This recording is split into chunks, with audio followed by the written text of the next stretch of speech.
Glycogenesis, glucogenesis. গ্লুকোজেনেসিসের মাধ্যমে glucose তৈরি হয়, আর গ্লাইকোজেনেসিসের মাধ্যমে গ্লাইকোজেন তৈরি হয়। জেনেসিস মানে উৎপাদন করবে।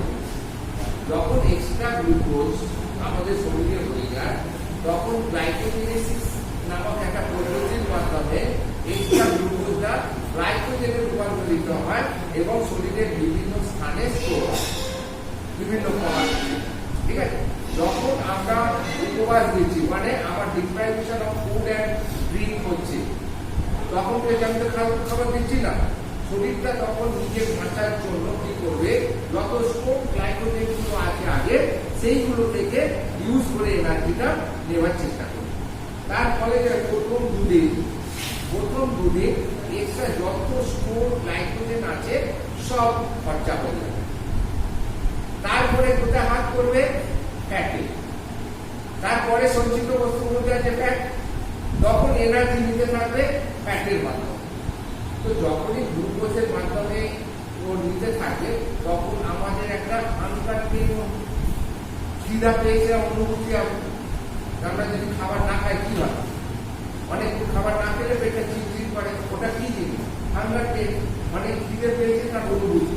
সেই অনুভূতিটা আরো প্রকট হবে, প্রচন্ড পেটে যন্ত্রণা হবে, তখন হাঙ্গার পেন ওটা পেটটাকে চেপে ধরে করলে আরাম হয়, প্রেসারে হাঙ্গার পেন আরাম হয়।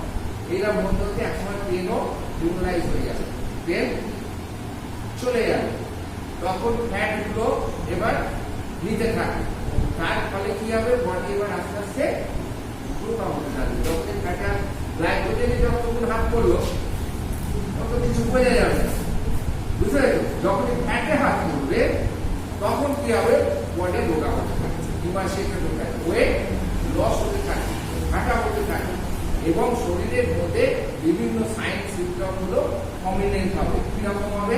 দেখবে খাবার না খেলে মুখটা চুষে যায়, কতক্ষণ হাসি দেবে, মুখটা শুকিয়ে আছে, বলে তো মানে চোখগুলো ঢুকে যাবে, গালের হাড় গুলোর প্রমিনেন্স আস্তে আস্তে বেড়ে যাবে, গালগুলো চুষে যাবে, মানে ফ্যাট ইউটিলাইজ হচ্ছে। তো যত শরীরে ফ্যাট আছে সব এবার আস্তে আস্তে ইউজ হচ্ছে, শরীরে এনার্জি, শরীরকে বাঁচিয়ে রাখার জন্য ইউজ করছে। তার ফলে কি হচ্ছে? একদম বডির মধ্যে বিভিন্ন এফেক্ট করছে। এইবার কি হবে? জলও পড়ছে না, খাদ্যও পড়ছে না, আমাদের যে রক্তের যে ফিটনেস সেটা আস্তে আস্তে গাঢ় হয়ে যাবে, তাই তো? তখন কি হবে? তোমার প্রেশার আস্তে আস্তে ডাউন হবে, তাই তো? আর কি হবে না, হার্টবিট প্রথমে বাড়বে, যখন গ্লাইকোজেন ইউজ হতে থাকবে হার্টবিট বাড়বে, কিন্তু আস্তে আস্তে জিরোতে থাকবে, হার্টবিট আস্তে আস্তে ফিফটি হয়ে যাবে। অলরেডি যখন পালস কি হবে? পালস আস্তে আস্তে ফুলিং হবে। আর যেহেতু জল পড়ছে না, খাবার পড়ছে না, তখন বডির যে সমস্ত ডিসচার্জ, ভালো করে বুঝুন, বডির যে সমস্ত ডিসচার্জ, যেমন হচ্ছে সোয়েট, ইউরিন, এই দুটো তো মেনলি ওয়াটার এলিমিনেশনের মেন অস্ত্র। তাতে কি হবে? দেখবে সোয়েট কিটটা কমে যাবে, তখন কি হবে? বডিটা প্রথম থেকে হালকা গরম হবে, তারপর আস্তে আস্তে কুলিং হবে। আর ইউরিনের পরিমাণটা ধীরে ধীরে কমতে থাকবে, ধীরে ধীরে কমতে থাকবে। ইউরিনের কালারটা চেঞ্জ আসবে, আস্তে আস্তে গোলাপি হবে, স্ট্রং কালার হবে, তারপর গাঢ় সর্ষের তেলের মতো কালার হবে। তারপরে এক সময় যেহেতু বডিতে ফ্লুইড নেই, একটা অ্যানিউরিয়া দেখা যাবে, অর্থাৎ পেচ্ছাপটা বন্ধ হচ্ছে। আর কি হবে? এই যে আমি এত সুন্দরভাবে কথা বলছি, কেন বলছি? আমার মুখ দিয়ে সালেবাড়ি দুধ বেরোচ্ছে, মুখ সিদ্ধ আছে, কিন্তু আমি যদি জল, খাদ্য খাবার না খাই কি হবে? আমার সমস্ত সিচুয়েশনগুলো কমে যাবে, তখন স্যালাইভাও সেইভাবে ফলে স্যালাইভা মোটা হয়ে যাবে, আটালো চটচটে হয়ে যাবে, মুখটা শুকনো হয়ে যাবে, জিভ মুখতে চাইবে না। ফলে আমি দেবতা মাথায় বলতে হয় যে আটকে যাবে, কথা বেরোবে না, আস্তে আস্তে ভয়েস কমে আসবে এবং বন্ধ হয়ে যাবে। এই যে সিন্ড্রোমগুলো ধীরে ধীরে ওরা ওখানে গ্রেড ওয়াইজ ভাগ করে, তোমাদের অত ভাগ করার দরকার লাগবে না, তোমরা শুধু সিন্ড্রোমগুলো সিরিয়ালি বলে যাবে যে বুঝতে। লাস্টে যখন এরকম চুলগুলো দ্রুত শুকনো হয়ে যাবে, শরীরের সমস্ত যে গ্ল্যামার সেটা নষ্ট হয়ে যাবে, তেল শুষ্ক হয়ে যাবে, চামড়াগুলো আস্তে আস্তে কুঞ্চিত, ফ্যাট যত ডিমোলাইজ হবে তখন চামড়াগুলো আস্তে আস্তে কুঁচকে যাবে, গালগুলো চুপসে যাবে, সেটা বলেছি। শরীরের মধ্যে একটা তেল ভাব আসবে, ব্লাড প্রেশার কমে যাবে, টেম্পারেচার কমে যাবে, পালস রেট কমে যাবে। প্রথম দিকে পাতলা পায়খানা হবে, তারপরে কনস্টিপেশন গুলো হবে, তারপরে পায়খানাই হবে। আমরা খাচ্ছি না তার কি পায়খানা। এরা করতে করতে যখন বডি ওয়েট 40% এর নিচে নেমে যাবে এবং হিমো কনসেন্ট্রেশন হয়ে যাবে, বডির মধ্যে হাইপোক্যালোরিক শক দেখা দেবে, তখন আস্তে আস্তে ইনসেন্সিবিলিটি গ্রো করবে। অর্থাৎ ইনসেন্সিবিলিটি করতে করতে আনকনসিয়াস হয়ে যাবে, তারপরে কোমায় চলে যাবে, তারপরে এই হচ্ছে স্টারভেশনের পরিণতি। বোঝা গেল? বুঝতে পারলাম স্টারভেশনটা? এই হচ্ছে স্টারভেশন। এইবার দেখবে এর মধ্যে মানে তোমার একটু একটু লিখতে হবে, সেটা লিখে দিচ্ছে তোমরা কোনটা হ্যাঁ, মানে মেন আগে বুঝতে হবে, বোঝার ব্যাপারটা এটাই। এবার বুঝতে হবে স্টারভেশন কি জিনিস, কেন করছি, কি জন্য করছি, এসব ভাবতে হবে। স্টারভেশনটা করতে আছে, স্টারভেশনটা করলে স্টারভেশন এরকম ঘটনাগুলো ঘটে বলে ফরেন্সিকে এগুলো ফরেন্সিক ডিপার্টমেন্টেই যায় কেসগুলো। ধরো একটা কেউ গল্পে করে মারা গেছে, পড়েছে সেই 10-12 দিন আগে, তারপর মরে গেছে, খাদ্য খাবার পায়, অর্থাৎ একটু আবার অনেক সময় দেখবে আগেকার দিনে সব উপর চুন খেলতো ছেলেরা, এবার সব চাষি বাড়িতে সব ধানের এরকম বস্তা দেয় থাকতো, ওই বস্তা থেকে লোকা গেলে একটা বস্তা হয়ে গেছে, গাড়ি চাপা পড়ে যাবে, ছেলেরা জানতেই পারলো না, কিন্তু একা একা লুকিয়েছে, আওয়াজও দিতে পারলো না, চেঁচাতেও পারলো না, তার সময় চাপা পড়ে দিল।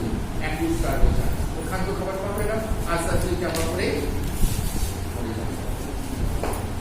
বা কোনো বদ্ধ ঘরে আটকা পড়ে গেছে, কোনো এন্ট্রি নেই, সব চাবি দেওয়া লক, স্কুল ছুটি পড়ে গেছে, ও বাথরুমে ছিল, গরমের ছুটি 1 মাস, আর কেউ আসবে না, সব চাবি জমা দিয়ে চলে গেছে, ও বাথরুমে পড়ে আছে, কোনো আওয়াজ যাচ্ছে না, কেউ আওয়াজও পেল না, ও কতদিন খাদ্য খাবার না বলছে। যদি শুধু মানে খাদ্য এবং জল দুটোই যদি অফ করে দিই, ম্যাক্সিমাম 5 থেকে 10 থেকে 15, বুঝে গেল? খাদ্য খাবারের মধ্যে যদি খাদ্য এবং পানীয় যদি দুটোই অফ করে দিই, তবে একটা মানুষ বাঁচতে পারবে 10 থেকে 15। আর যদি খাদ্যটা বন্ধ হয়ে গেল, লিকুইডটা চালু রইল, জলটা যদি খেতে থাকি, তবে সে 40 থেকে 50 দিন বা 60 দিন অব্দি বাঁচতে পারবে। এখন কিন্তু ওটা 40 থেকে 60 দিন অব্দি সে বাঁচতে পারে যদি জল পেয়ে যায়। জলটাই শুধু যদি খেতে থাকে, খাদ্য পেল না, শুধু জল পেয়ে গেল, তবে কিন্তু 40 থেকে 60 দিন অব্দি যাবে।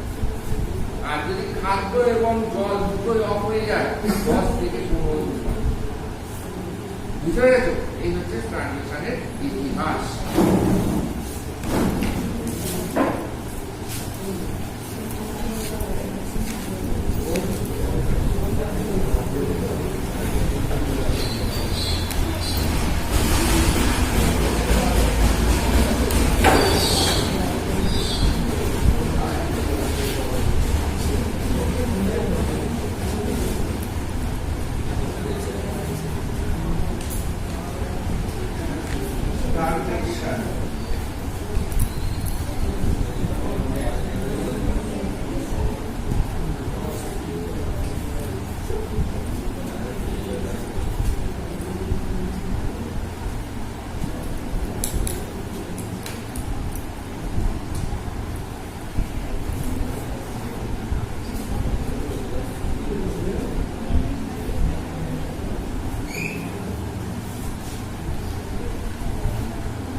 Deficiency of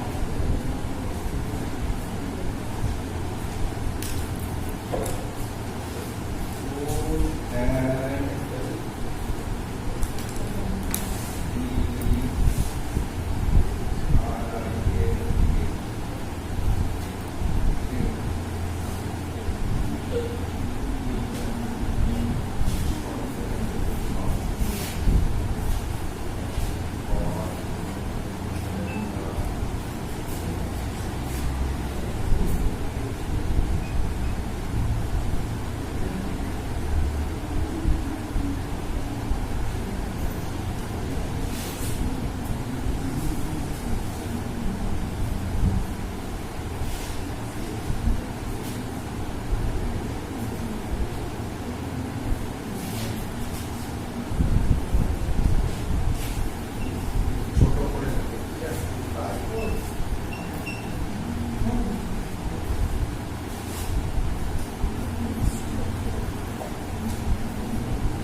chronic starvation.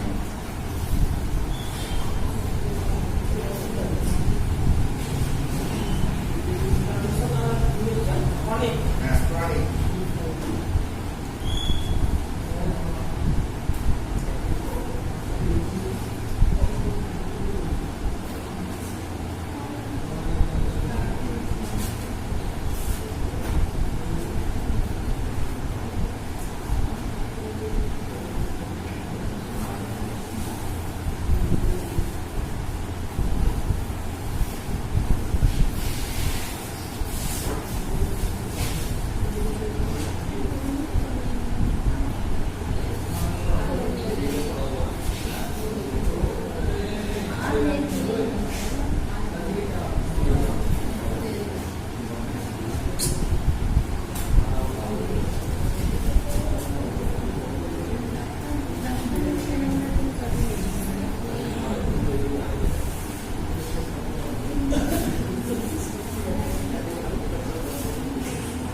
For the maintenance. For the maintenance of life. For the maintenance of life. Life maintain করার জন্য দুটা লিঙ্কের মানে অভাব করলে পরে তখনই কন্ডিশনটা হয়, তখন তাকে বলা হচ্ছে স্টারভেশন।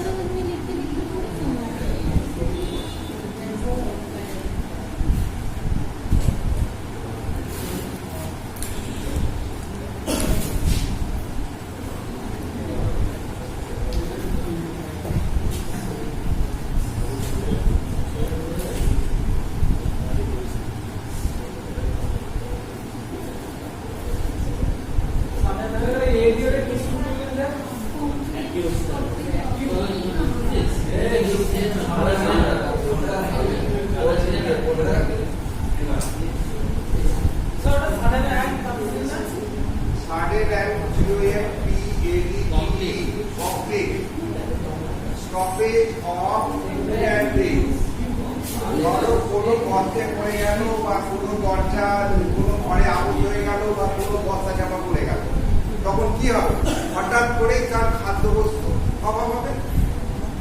তার জন্য যে স্টারভেশনটা হবে সেটা হচ্ছে অ্যাকিউট স্টারভেশন। সাডেনের পরে কি কমপ্লিট সাডেন এন্ড কমপ্লিট।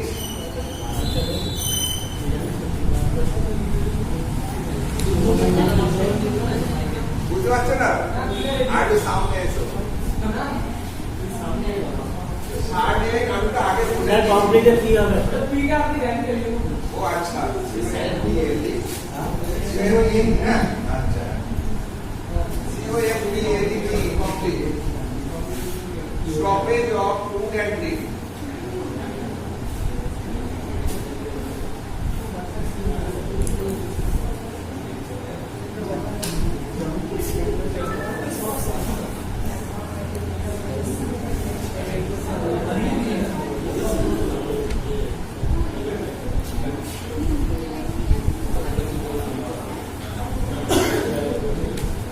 বডিকে লিখবে এখানে শুধু gradual.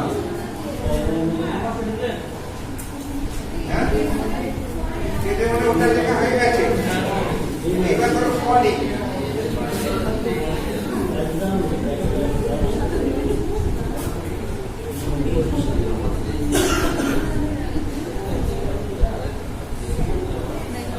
body starvation result from gradual stoppage of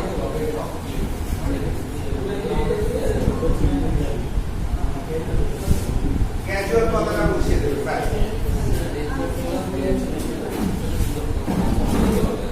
হয়েছে।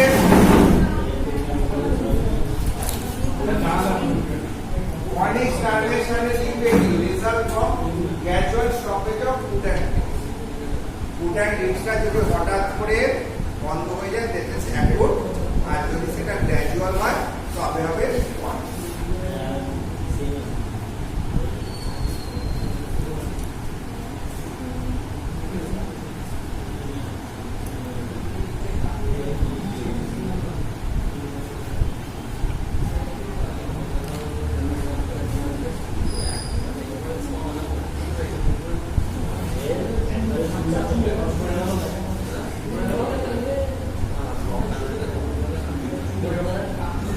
এতে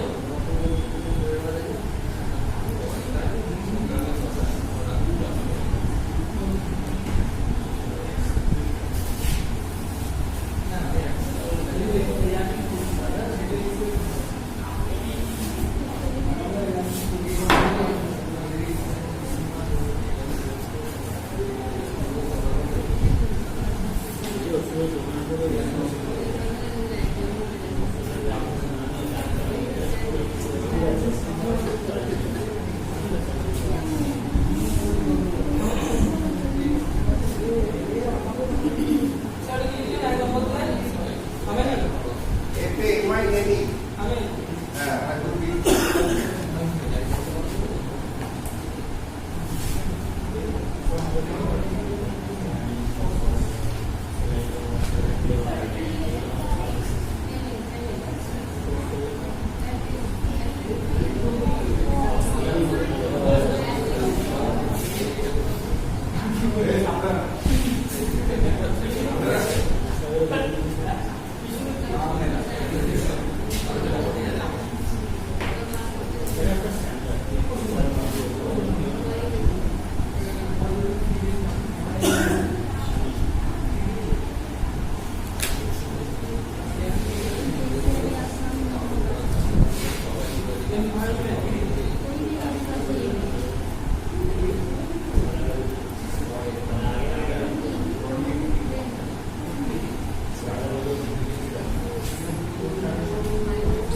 কোনো গর্তে বা কোনো গুহার মধ্যে আবদ্ধ হয়ে যাওয়া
Negligency of parents or guardians.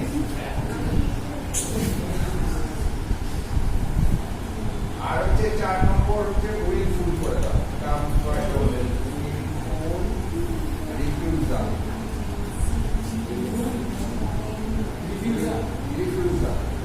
আর এর জিরো এসে গেল refusal of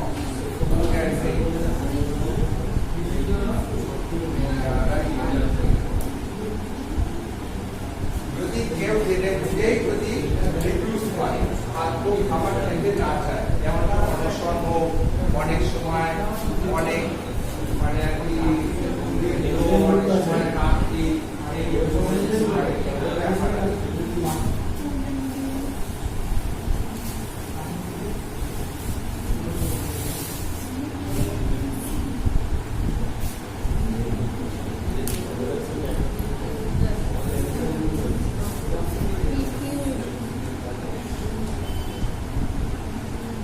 sign and symptoms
এগুলো signs and symptom.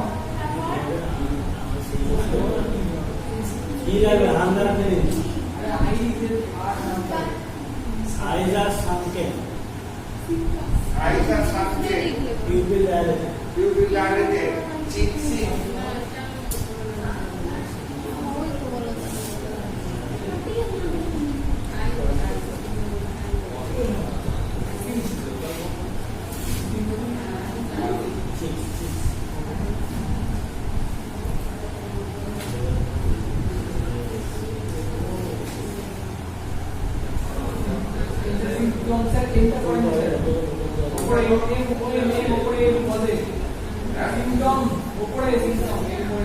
So I have to go and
lips are dry, cracked, tongue coated, dry, saliva thin, scanty, difficult of speech.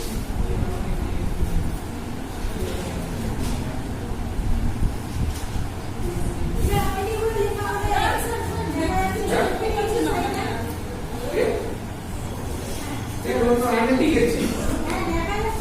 চারের পরে এখানে চলে গেছে তো 5, 6, 7, কোথায় আছো? এই যে চারের পরে 5, ডিফিকাল্টি হ্যাঁ difficulty, এইটা পড়ে দিছে DIFFI লিখে নাও। হয়েছে? আমি তো মুখে বলে দিচ্ছি, tongue coated, dry, saliva thick, scanty, difficulty of speech, কথা বলতে অসুবিধা হয়।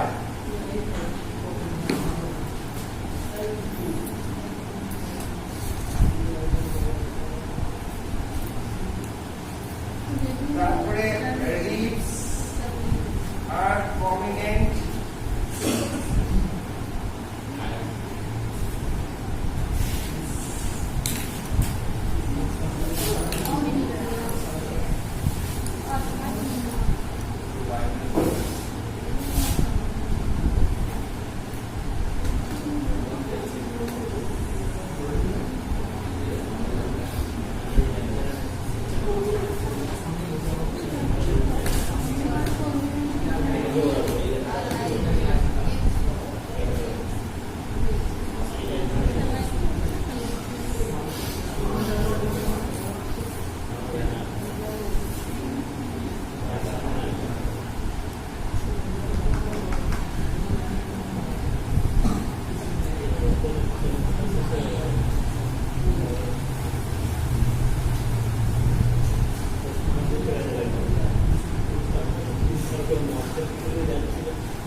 স্যার একটু বুঝিয়ে দেবেন লেখাগুলো পড়ে।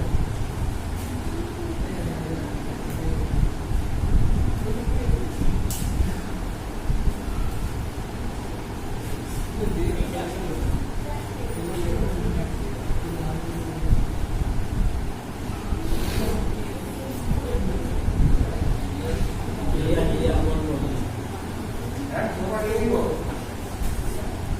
হ্যাঁ বললাম স্যার হয়ে গেলে একটু পয়েন্টগুলো একটুখানি বলে দেবেন। কোনটা পয়েন্টগুলো একটুখানি বাংলায় বলে দেবেন, বাংলায় তো বলছি শেষেরগুলো। Progressive emaciation occur all over the body, শরীর আস্তে আস্তে ইমার্সিয়েট হতে থাকে। ইমার্সিয়েট মানে কি শুকিয়ে যায়। ঠিক আছে, হেয়ার হেয়ার মানে চুল, চুলগুলো কি হবে? হেয়ার ড্রাই, শুষ্ক হয়ে যাবে। স্কিন, স্কিনটা কেমন হবে?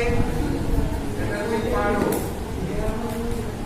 Skin dry, wrinkle, rough. Skin dry, R-I-N-K-L-E, wrinkle. মুচকে যাবে আর হচ্ছে পেল হয়ে যাবে। পেল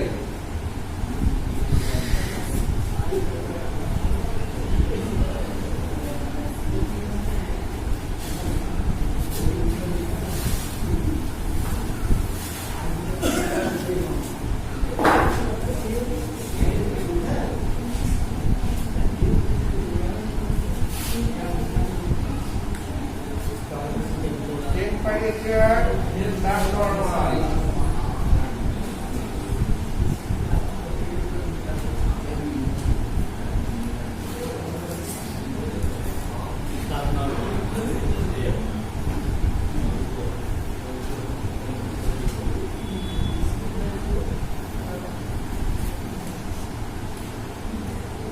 Pulse, হচ্ছে তোমার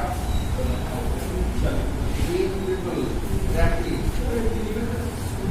quick,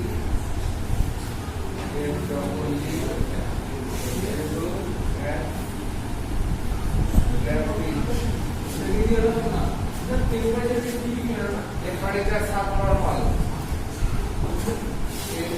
NORMAL. স্যার পালসটা ওটা ফিবেল। পাঁচ হচ্ছে উইক, ফিবল, র্যাপিড। ফিবেল মানে এগুলো দুর্বল। উইক হওয়াটা দুর্বল, দুটোর মধ্যে পার্থক্য আছে। ইপি, লো,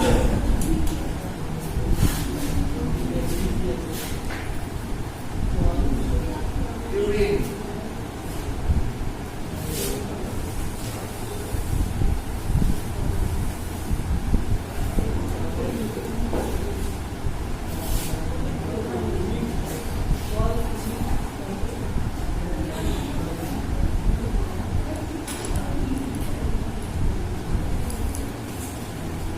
candy, eye color,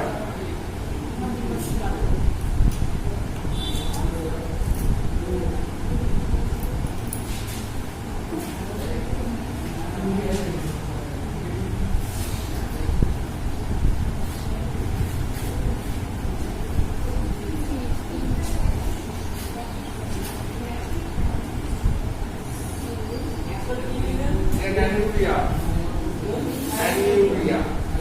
প্রথমে হবে স্টপেজ, হাই কালার হবে, তারপর বন্ধ হয়ে যাবে। অ্যানিমিয়া মানে স্টপেজ অফ ইউরিন।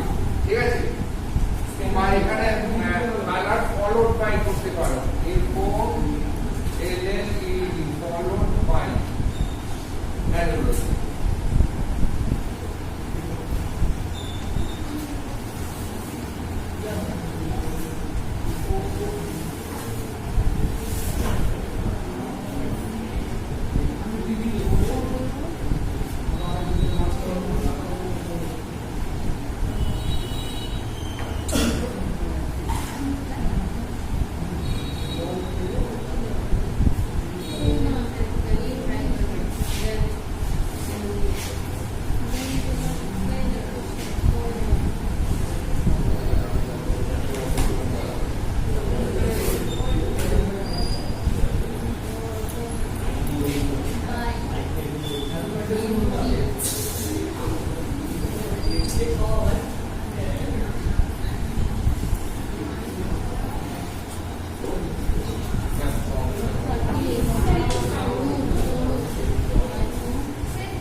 যায়, তারপরে সর্ষের তেলের মতো কালারে পরিণত হয়, তাকে হাই কালার বলে, তারপর আস্তে আস্তে বন্ধ হয়ে যায়।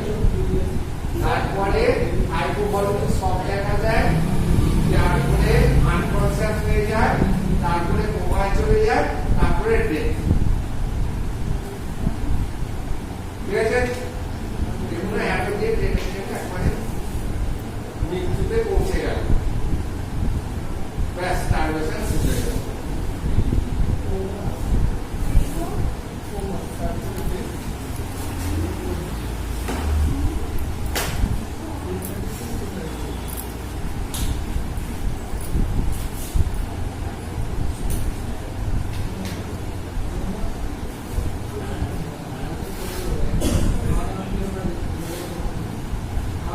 এটা কি অন করে দিয়েছিল? এটা পড়ে গেল, বোঝাতে পারি।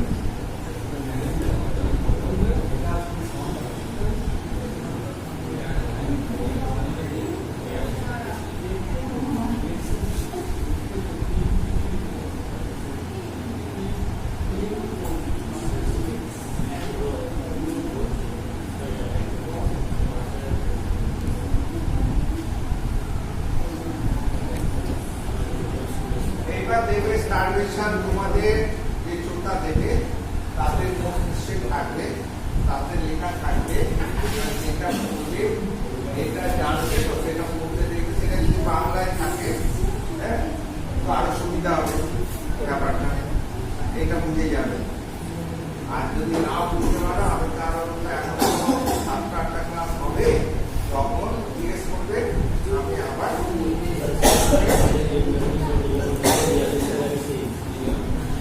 স্যার ওই ইসিজি ব্যাপারে বলে বলছিলেন, স্যার বলে বলছিলেন হ্যাঁ